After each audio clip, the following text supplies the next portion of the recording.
Pues perfecto, primero que nada, muchas gracias por la invitación. Vamos a hablar un poco de lo que es la producción in vitro de embriones ovinos, lo que hemos venido haciendo en estos últimos años. Y pues bueno, vamos a empezar con el tema. ¿Cuál sería el objetivo de la producción in vitro? Pues el objetivo principal sería generar progenie de animales superiores, esto con fines de producción, pero sin embargo, si lo vemos desde otro punto de vista, también nos serviría para generar embriones a partir de animales donantes seleccionados, en este caso, en programas de conservación. Aquí este tipo de tecnología cobra gran relevancia. ¿Por qué? Porque aquí podemos tener animales seleccionados, animales que sean fuente de variabilidad genética para algunas poblaciones y que se puede usar estratégicamente con otras subpoblaciones de animales, y para hacer conservación tanto in situ como ex situ. Ex situ principalmente hablando de bancos de germoplasma, lo que vendría siendo ex situ in vitro, donde ya podríamos tener ejemplares de ya, digamos, un embrión completo, ¿no? No el caso de semen, no el caso de ovocito, sino ya un individuo que se puede utilizar para generar poblaciones nuevas. Ahora, ¿qué ventajas tiene esta técnica? Esta técnica tiene las siguientes ventajas: es mínimamente invasiva. ¿A qué me refiero? Sobre todo en el caso de hablar a partir de animales que están vivos, ¿no? Colecta a partir de animales in vivo. Hay una menor incidencia de adherencias en el caso de los pequeños rumiantes, me refiero a ovinos, caprinos, los mismos cérvidos. Uno de los problemas que se tiene cuando se hace superovulación es la incidencia de las adherencias. Aquí el proceso permite hacer que sea repetitivo y que los animales no generen este problema que se genera comúnmente con el caso de la producción in vivo de embriones. También se puede realizar con mayor frecuencia. Aquí no tenemos que esperar tiempos tan prolongados para poder hacer una aspiración entre animales. Entonces aquí podemos hacerlo más frecuentemente. Se puede realizar en animales prepúberes. Esta es otra aplicación que está teniendo relevancia en este sentido. No va a depender de la estacionalidad, sobre todo en los casos de animales que sean estacionales. Aquí se pueden seguir colectando y se pueden obtener embriones. Eso está ampliamente reportado en la literatura. Y podemos hacer mayor aprovechamiento del recurso genético. ¿A qué me refiero?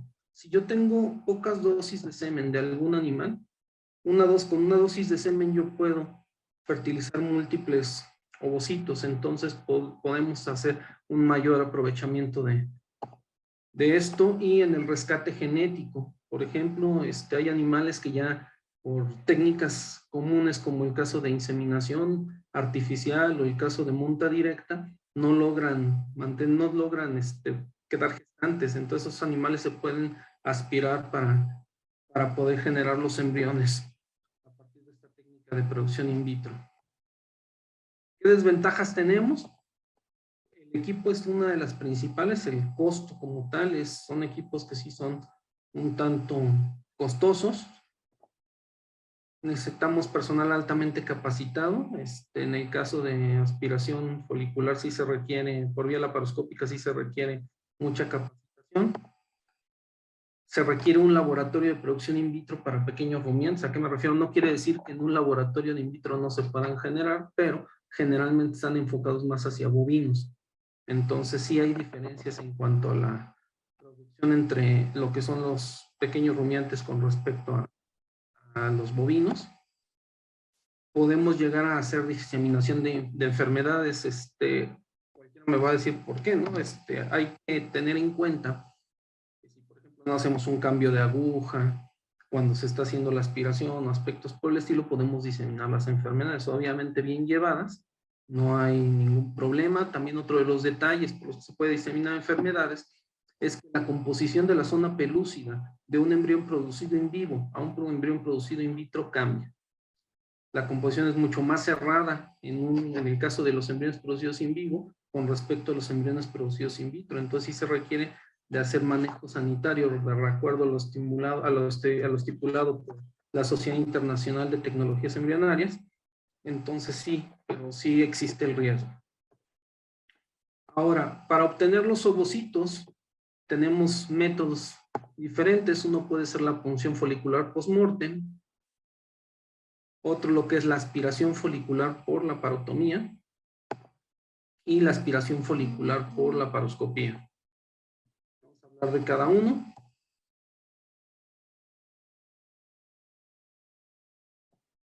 En la aspiración folicular post-mortem, pues se obtienen a partir de ovarios de rastro. Y aquí es un detalle que les quiero mostrar. En el caso de cuando trabajamos con ovarios de rastro, tenemos la limitante de que en el caso del bovino son ovarios muy grandes, pero en el caso del ovino son ovarios pequeños. Es un poco más complejo poder funcionarlos. Hay otro tipo de técnicas que se puede hacer como el slicing, que es con una navaja de bisturí se funcionan los folículos y se recupera, solo que tiene mayor contenido de detritos celulares, a diferencia de cuando se aspira con aguja y jeringa, pero sí hay que considerar el tamaño. A veces es bastante complejo poder manipular los ovarios de los borregos, de las borregas, perdón. Este es un video que les quiero mostrar acerca de la punción por la parotomía. ¿Qué diferencia tiene? Que aquí vamos a exponer el ovario y se va a hacer una punción. Agradecemos a Todd Straub de Hupto Genetics por compartirnos su video. Y me gustaría que lo vieran. Solamente consiste en hacer una incisión. Vamos a sacar el ovario. Una vez que saquemos el ovario, vamos a puncionarlo, tratando de recuperar la mayor cantidad de ovocitos de los folículos visibles.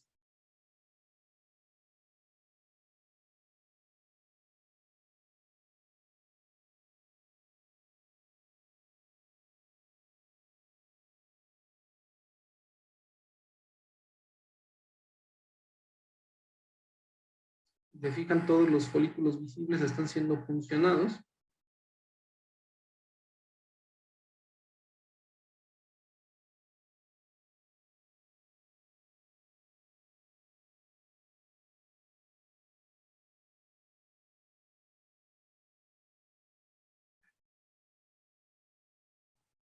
¿Todos pudieron ver el video? ¿Sí se vio el video?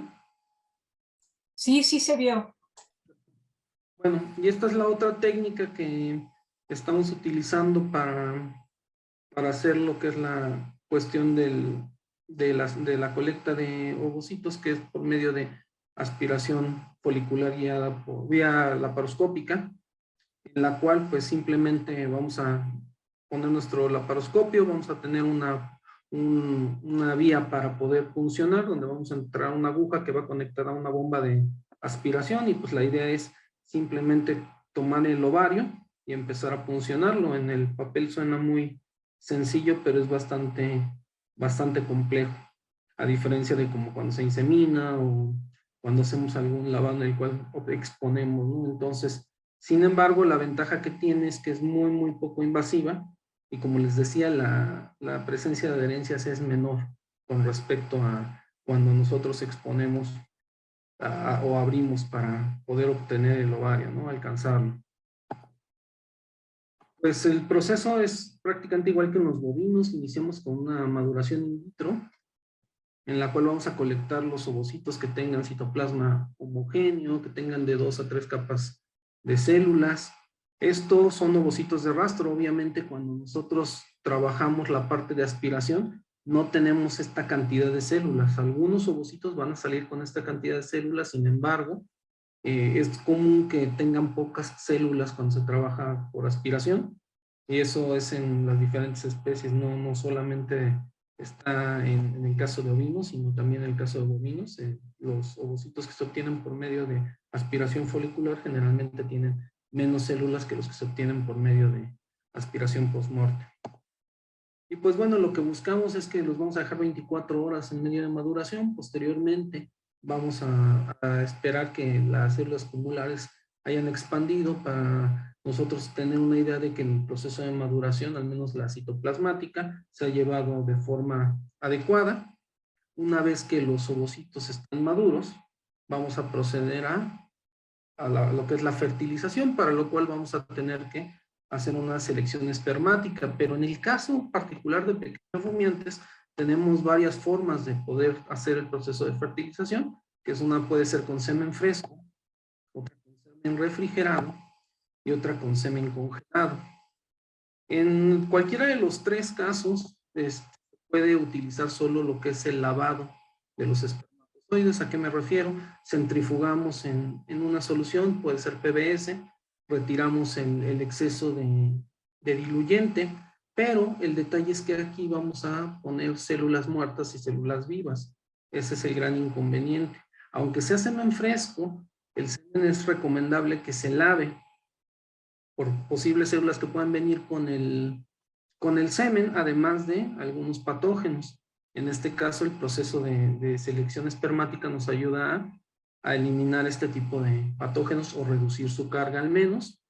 Entonces, generalmente se utiliza percol, también se puede utilizar sílica, pero sí es recomendable, independientemente que sea semen fresco, que sea semen refrigerado, o que sea semen congelado, que se utilice la técnica para retirar. Particularmente cuando se usa semen fresco, tiende mucho a que está muy concentrado, aunque nosotros hagamos la dilución, tiende a obstruir lo que es el poro del percol. Entonces se recomienda que se diluya suficiente, me refiero más o menos a tal vez a unos 20, 30 millones por mililitro. ¿Para qué? Para que eso nos facilite la selección espermática.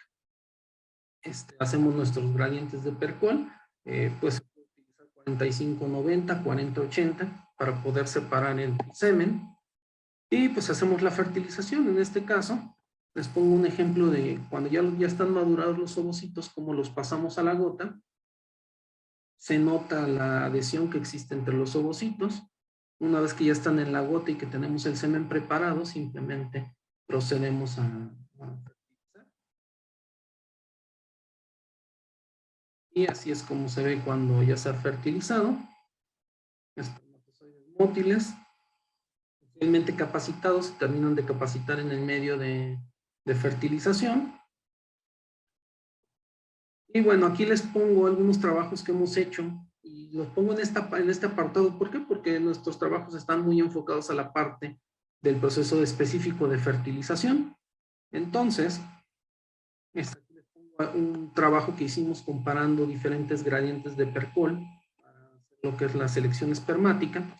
Pues, ¿qué fue lo que obtuvimos? Cuando nosotros trabajamos con 45-90, una concentración muy utilizada en el caso de bovinos, y la redujimos a 40-80, al compararlo, nuestras variables de respuesta, en este caso las divisiones, veíamos que con el percol que estaba menos cerrado, digamos, nos aumentaban la tasa de divisiones, los embriones de 8 células, y nuestra variable de oro, el porcentaje de blastocistos. Entonces aquí notamos que había un efecto muy marcado de el percol que estuviéramos usando. Usábamos el mismo semen, en este caso semen congelado, del mismo lote, del mismo donante, y a pesar de que la diferencia significativa solamente la tuvimos en lo que eran blastocistos, hubo tendencia, al menos en el porcentaje de divisiones, para ser estadísticamente significativo. Entonces ahí observamos que había un efecto claro de que el proceso de separación, si modificábamos los percoles, se podía incrementar. Ahora, esto es importante, aquí les pongo una micrografía de un espermatozoide en el cual podemos ver que su acrosoma está intacto. Aquí tenemos un espermatozoide en el cual tuvo una reacción acrosomal fisiológica. Aquí tenemos un espermatozoide que tuvo una reacción acrosomal atípica, y en este caso tenemos un espermatozoide que tiene el acrosoma dañado. ¿Qué importancia tiene esto? Que esto fue un trabajo en el cual hicieron esta evaluación antes de meter el semen a lo que es el gradiente de percol de 45-90, y después de haber salido de la separación espermática. Esto puede tener la relación con lo que nosotros encontramos de que un percol que no esté tan cerrado nos aumentaba la tasa de producción de blastocistos.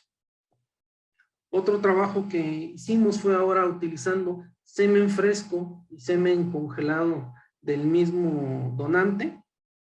ver qué efecto tenía y observamos que no había diferencias en ninguna de las variables que medimos, que en este caso fue el porcentaje de divisiones, los embriones de 8 células y los blastocistos.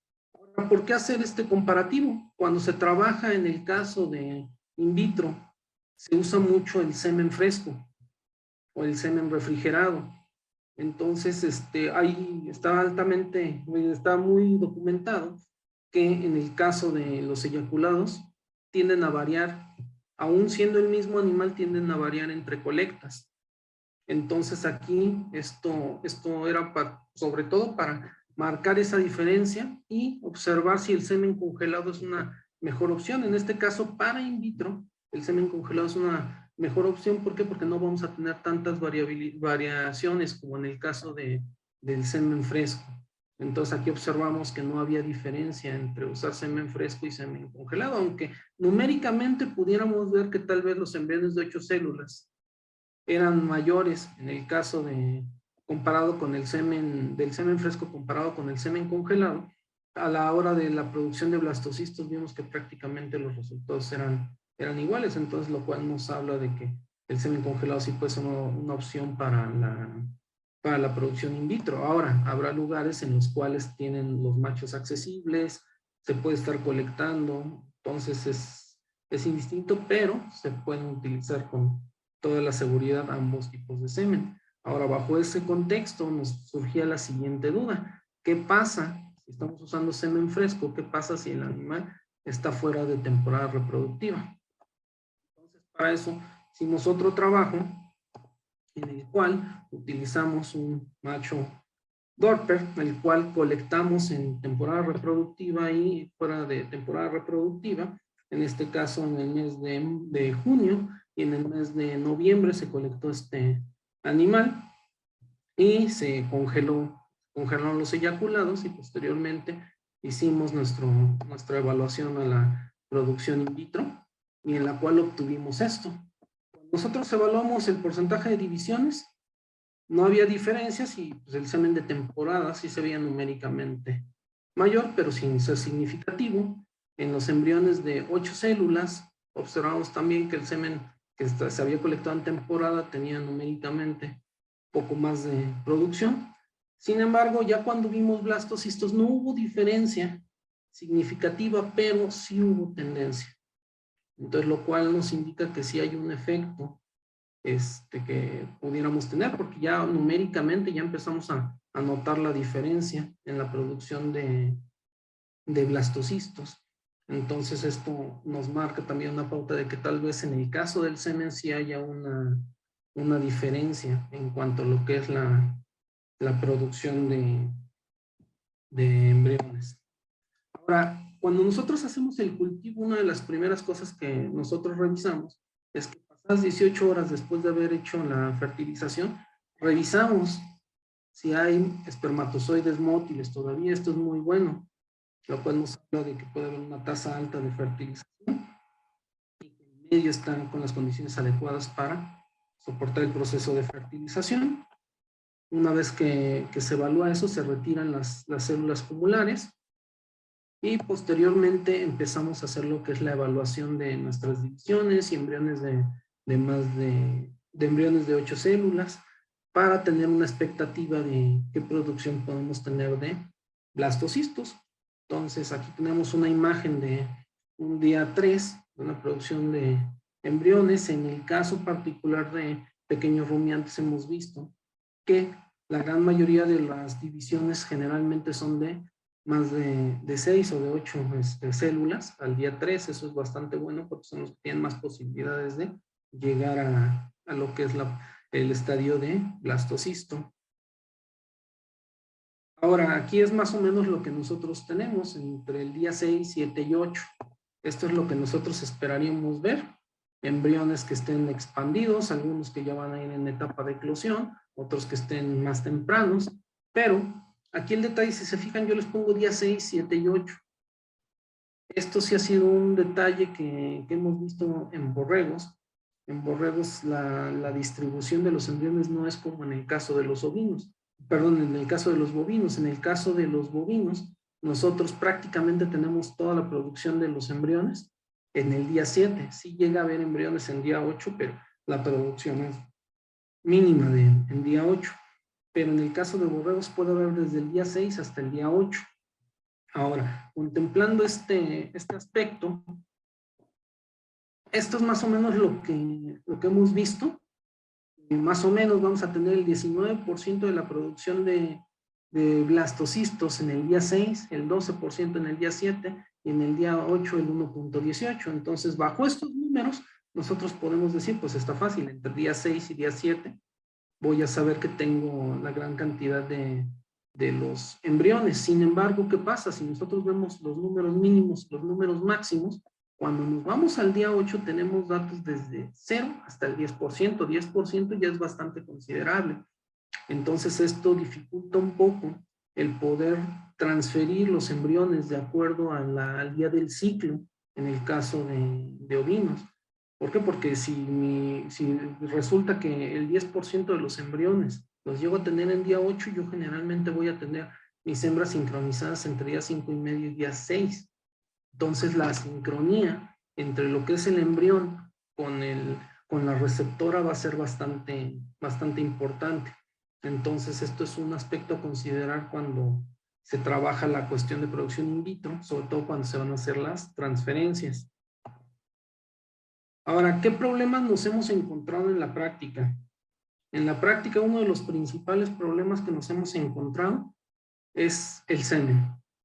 El semen generalmente con el que se trabaja en ovinos es semen procesado a nivel de campo y puede estar un poco más sucio que un semen procesado en un centro de procesamiento. Entonces, ¿qué pasa? Que nosotros fertilizamos y llegamos al día 3 y en el día 3 observamos este tipo de detalles, que llega a haber contaminación. Entonces, cuando nosotros vemos revisamos las cajas de fertilización, observamos que en la caja también hay contaminaciones bastante importantes, ¿no?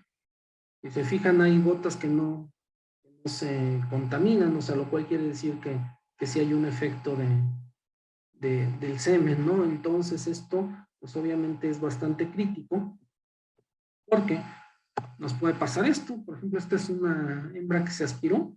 En el día 3 encontramos la imagen que les acabo de mostrar, donde se observa la contaminación, y se lavaron estos embriones. Pero, si se fijan, las divisiones eran muy buenas. Sin embargo, esto fue lo que nos encontramos entre el día 6 y día 7. Ya los embriones ya se habían degenerado, ya no se veían esas divisiones tan bonitas que observábamos en esta caja. Y si bien ya no estaban contaminados, el problema fue que ya no siguieron su desarrollo.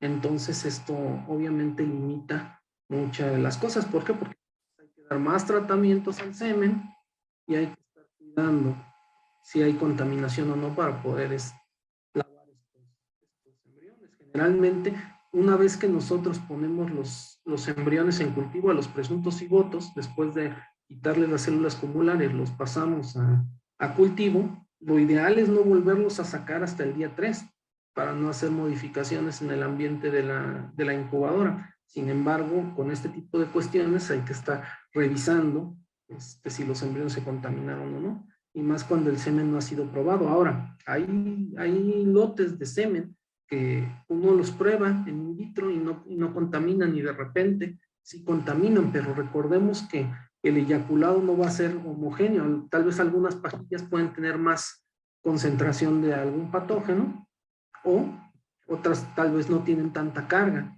Entonces esto puede afectarnos seriamente en el proceso de in vitro.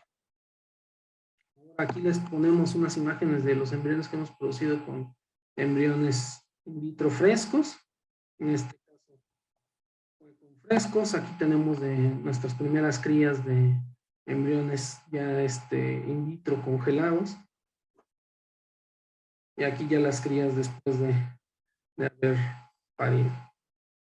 Entonces, pues, de mi parte sería todo. Aquí les mostramos al equipo de trabajo que ha hecho posible que podamos hacer estas investigaciones de embriones. Y pues no sé si tengan alguna duda o algún comentario. Bueno, pues agradecemos al maestro Álvarez y felicidades por los resultados. Siempre es muy grato ver crías cuando se hacen este tipo de procesos. Esperemos lograrlo nosotros también en algún momento. No sé si haya dudas o comentarios por parte de la audiencia. Bueno, yo sí tengo algunas preguntas. Quisiera su opinión con respecto a la separación de espermatozoides por swim-up versus los gradientes de Percol para el caso específico de ovinos. En el caso de ovinos, sí he usado swim-up. En el caso sobre todo de pajillas congeladas ya arriba de 100 millones de espermatozoides, he visto buenos resultados. Sobre todo cuando nosotros trabajamos con el caso de embriones producidos a partir de ovarios de rastro, las muestras que normalmente metemos son grandes, estamos hablando cuando menos de 100 ovocitos. Entonces, la cantidad que se requiere de semen para poder hacer este tipo de trabajos con fertilización, pues es alta. Si nosotros vamos a trabajar con animales que son de aspiración, que por medio del opus obtuvieron los ovocitos, sin ningún problema se puede utilizar la técnica de swim-up. Nada más el detalle, y vuelvo a lo mismo, a pesar de que en el swim-up no tenemos ningún gradiente y solamente tomamos la parte superior de los espermatozoides que lograron nadar, sí puede haber riesgo de contaminación. En el caso de los gradientes de Percol, tienden a reducir sustancialmente la carga bacteriana. Entonces es una de las técnicas que se ha utilizado también por cuestiones sanitarias. Entonces, considerando lo que yo les comentaba de que mucho del semen que se trabaja es de semen procesado a nivel de campo, sí puede haber más riesgo de que haya contaminación. Entonces, sí es una técnica muy buena, el espermatozoide no se maltrata, se puede fertilizar perfectamente, pero si vamos a requerir fertilizar muchos ovocitos, no creo que sea la técnica más adecuada, salvo el caso de que se trabaje con semen fresco o semen refrigerado, en el cual vamos a tener una alta concentración de espermatozoides y podemos obtener suficiente para poder inseminar. No sé si con eso resuelvo su... Sí, ¿y con semen congelado? Con semen congelado, los resultados que yo he tenido, como le repito, en pequeños rumiantes con pajillas que están congeladas arriba de 100 millones, ha sido bueno. Sin embargo, muchas de las pajillas que nos encontramos a nivel de campo ya están sobre 50 millones.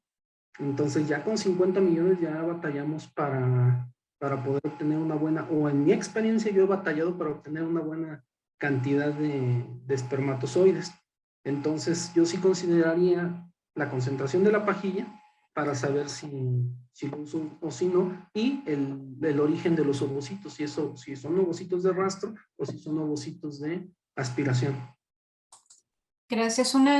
Otra pregunta que tengo es, en su opinión, ¿qué es mejor? ¿Dejar las células de la granulosa a los ovocitos durante la fertilización o retirarlas y posteriormente ponerlos en contacto con los espermatozoides? Excelente pregunta. En mi formación a mí me enseñaron que había que quitarlas.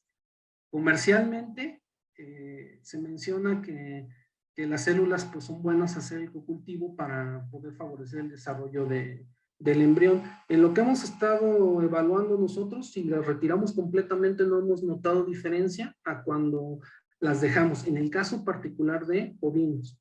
¿Por qué? Porque hay algunos animales en los cuales cuando metemos la corrida, algunos ovocitos que vienen de rastro no se logran desnudar y se quedan con células cumulares. Y para no maltratarlos los dejamos así. Y hemos hecho esas comparaciones y no nos ha variado la producción.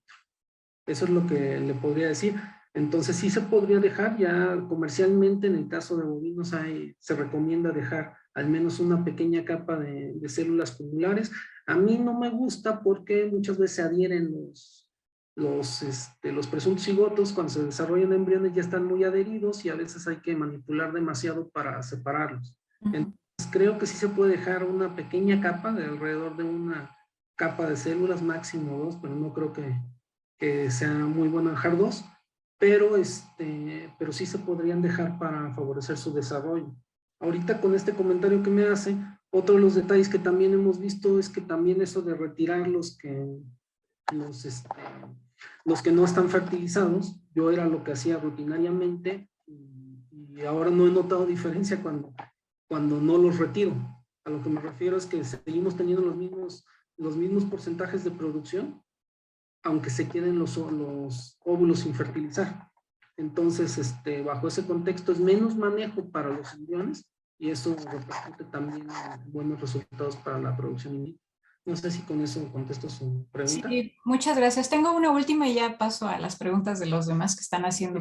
Adelante. La última pregunta es, ¿qué sería para usted mejor?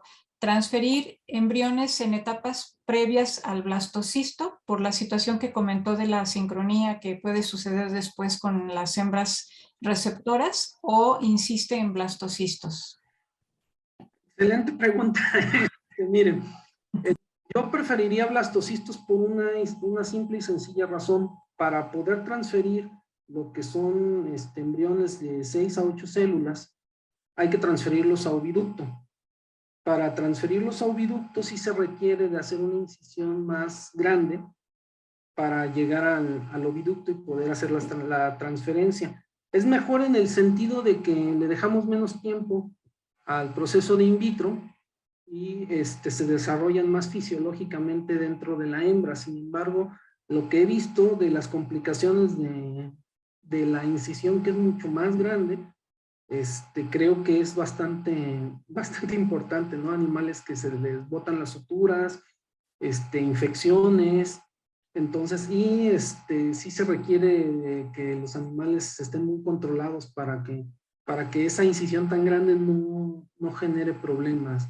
Entonces, fisiológicamente sí es mejor. De hecho, el mismo doctor Hernán Baldassari reporta mejores tasas de gestación cuando utiliza la transferencia de embriones tempranos. Sin embargo, lo que yo sí he visto es la cuestión de que las incisiones muy grandes pueden generar más problemas, ¿no? Esa es la única limitante por la cual yo pensaría en seguir con blastocistos.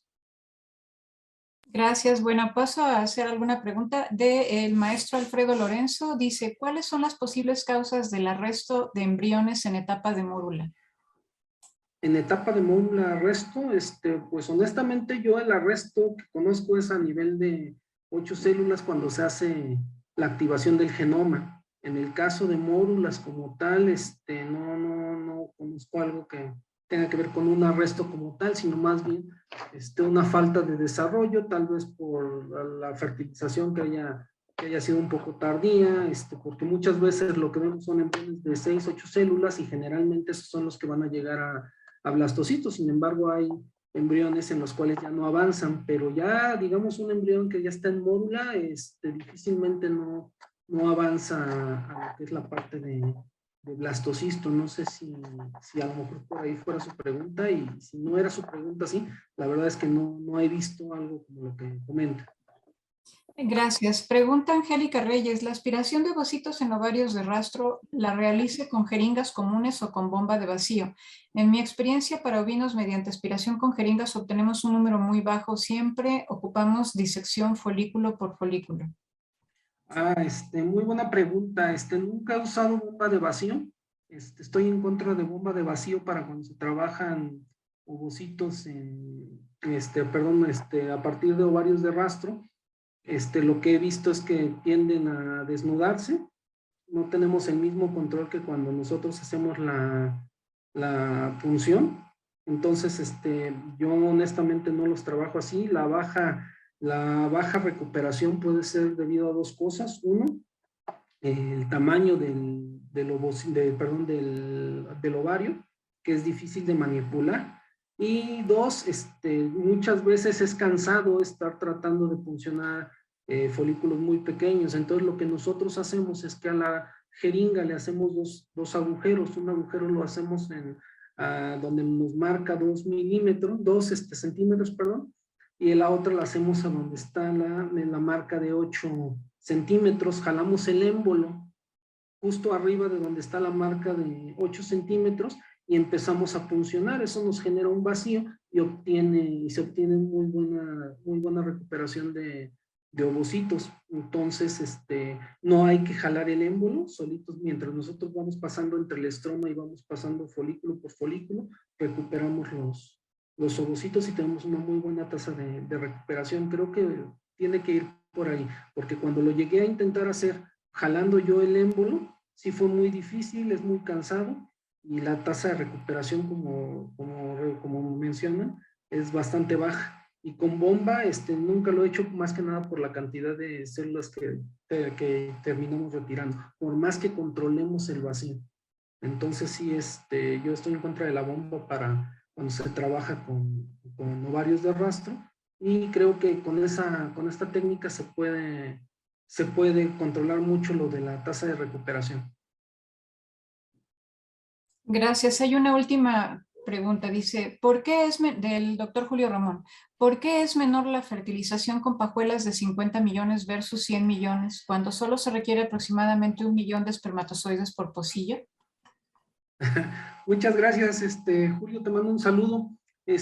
No, yo lo que decía es que esas pajillas, tienen que ver cuando hacemos el swim-up. Cuando hacemos swim-up, la cantidad de espermatozoides que recuperamos es muy alta. Entonces, perdón, es muy baja. Entonces, muchas veces lo que necesitamos son más espermatozoides. Generalmente fertilizamos entre 1 y 2 millones de espermatozoides, pero es cuando hacemos la técnica de swim-up. Cuando hacemos fertilización, puedes utilizar hasta menos. De hecho, a veces yo sí recomiendo, en el caso, por ejemplo, de ovinos, de porcinos, que tienden a aglutinar un poco más los espermatozoides muertos. Esos espermatozoides que aglutinan tienden a tapar los poros que se generan en el percol. Entonces yo a veces cuando conozco el semen y ya vi que el semen funciona bien, en lugar de usar toda la pajilla, utilizo la mitad de la pajilla. Entonces eso nos permite que no haya tantos espermatozoides aglutinados que obstruyan los poros por los que va a pasar los espermatozoides que están vivos. Entonces no tiene nada que ver de que sean de 50 o que sean de 100. Yo solamente decía que para sumo sí prefiero que sean de 100 para que la cantidad de espermatozoides que recupere sea más alta con respecto a la técnica de gradientes de percol. No sé si con eso quede resuelta la duda de Julio. Sí, muchas gracias. Bueno, ya no tenemos más que saludos y mucho éxito y muchas felicidades, son los mensajes.